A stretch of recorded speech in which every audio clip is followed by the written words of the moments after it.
बच्चों, चलिए देखते हैं ये प्रश्न। सिद्ध कीजिए कि समुच्चय A बराबर x जो कि z में है और x 0 और 12 के बीच की संख्या है में दिए गए निम्नलिखित संबंध R में प्रत्येक एक तुल्यता संबंध है। R बराबर है AB के, जहां A माइनस B 4 का गुणज है। इस प्रश्न को करने के लिए हम इसकी मुख्य अवधारणा देख लेते हैं। देखिए, सबसे पहले तो आपको पता होना चाहिए कि तुल्यता संबंध होता क्या है। तुल्यता संबंध वो संबंध होता है जो स्वतुल्य भी हो, सममित भी हो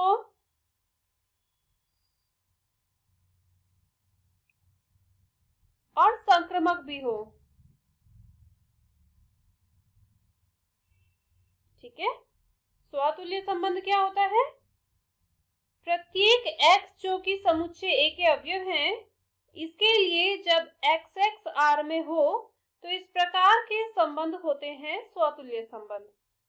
सममित संबंध, प्रत्येक xy जो कि A में है उसके लिए यदि xy के रूप के क्रमित युग्म R में है तो प्रत्येक xy के लिए y x के रूप के क्रमित युग्म भी R में होने चाहिए, तब इस प्रकार के संबंध होते हैं सममित संबंध।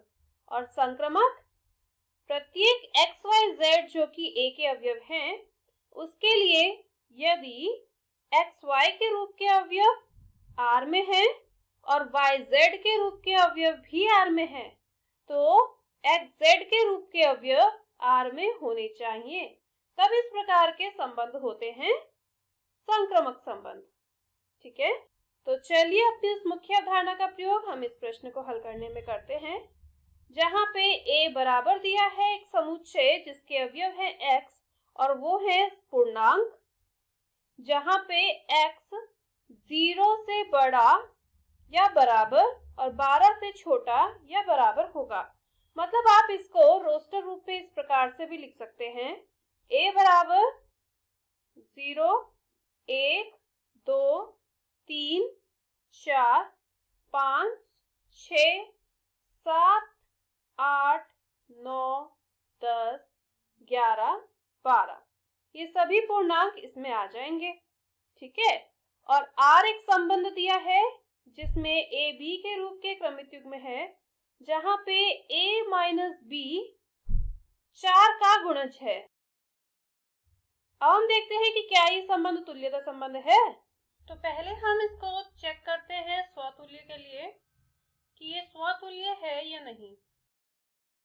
प्रत्येक A जो कि समुच्चय A के अवयव हैं उसके लिए यदि A के रूप के अवयव इस संबंध में होंगे तो इसका क्या मतलब है। देखिए, जैसे संबंध में कहा है कि मापांक A माइनस A 4 का गुणज होना चाहिए, तो देखिए A माइनस A क्या होगा, 0।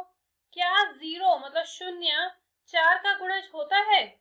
हाँ, होता है। इसका मतलब ये कथन सत्य है, और ये कथन सत्य है मतलब A के रूप के अवयव संबंध में होंगे।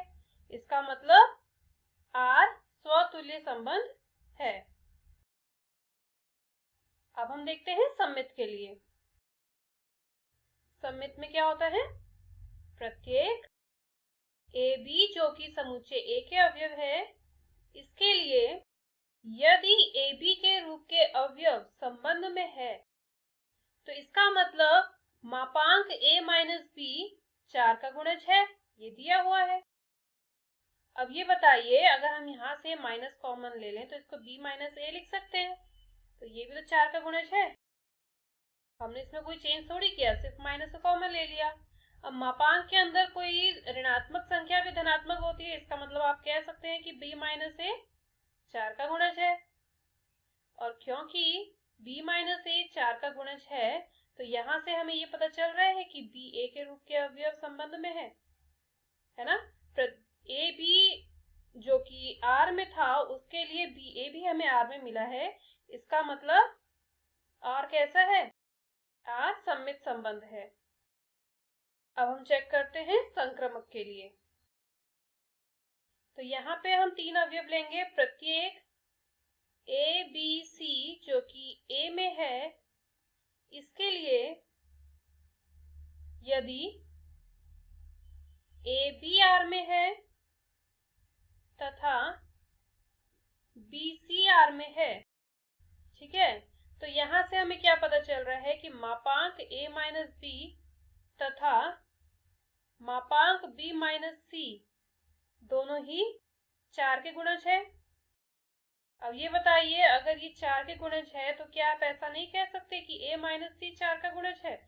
और क्योंकि a माइनस सी 4 का गुणज होगा, इसका मतलब AC R में है। प्रत्येक AB जो कि R में था और BC जो कि R में था, उसके लिए AC भी हमें R में मिला है। तो आप कहेंगे अतः R संक्रमक संबंध है। और अभी आपने देखा हमने क्या सिद्ध किया कि R स्वतुल्य भी है, सममित भी है और संक्रमक भी है। तो आप कहेंगे अतः R तुल्यता संबंध है। और इस प्रश्न में हमें यही सिद्ध करना था कि R तुल्यता संबंध है। मैं आशा करती हूँ मुख्य अवधारणा की मदद से आपको इस प्रश्न का हल समझ आया होगा। धन्यवाद।